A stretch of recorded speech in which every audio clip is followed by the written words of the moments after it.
Chinese दार्शनिक जिसने art of war किताब लिखी, एक छोटी सी किताब है, इसका पहले भी कई बार मैं जिक्र कर चुका हूँ, आप में से ज़्यादातर लोग जानते होंगे। दुनिया की ज़्यादातर मिलिट्री एकेडमीज़ में ये किताब पढ़ाई जाती है। उसमें उसने लिखा है कि समय को अपना साथी बनाओ। अगर समय आपके अनुकूल है तो आपके जीतने की संभावना बढ़ जाती है। तो भारत के लिए ये समय अनुकूल है या नहीं, सवाल इसका है। मुझे लगता है कि भारत के लिए ये समय बहुत ही ज़्यादा अनुकूल है। इस समय जो विश्व व्यवस्था में बदलाव हो रहा है, वर्ल्ड ऑर्डर जो चेंज हो रहा है, वो भारत के लिए बहुत सकारात्मक है। दूसरा, पाकिस्तान की आर्थिक हालत बहुत ख़राब है।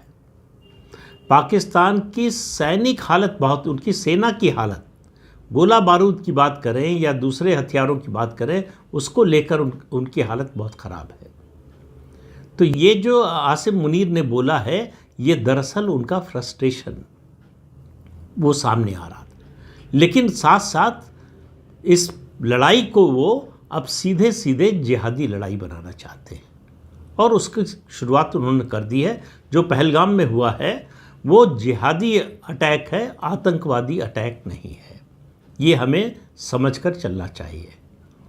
जब तक इस बात को नहीं समझेंगे, दूसरी बात है कि अब ये समय आ गया है जब उनके जो इन जिहादी एलिमेंट्स के जो ओवरग्राउंड वर्कर हैं, एजेंट हैं, उन पर कार्रवाई करने का एक बड़ा तबका आपको भारत में मिलेगा। जैसे ही भारत पाकिस्तान के बीच तनाव की बात आती है, कहता है ना ना ना, बिल्कुल रुके रहिए, कुछ मत कीजिए। अगर आप मामले को बढ़ाएंगे तो पाकिस्तान के पास परमाणु हथियार है, परमाणु युद्ध का खतरा है, ये कह के भारत को डराने की कोशिश होती है। और भारत अगर डरे नहीं तो ये आरोप लगाया जाता है उस सरकार पर कि ये जो है देश को परमाणु युद्ध में धकेलना चाहते हैं, दुनिया को परमाणु युद्ध में धकेलना चाहते हैं। इस तरह की बातें होती हैं। तो ये बिल्कुल सही समय है, ये जो परमाणु शक्ति की गीदड़ भभकी है उसको ख़त्म करने का।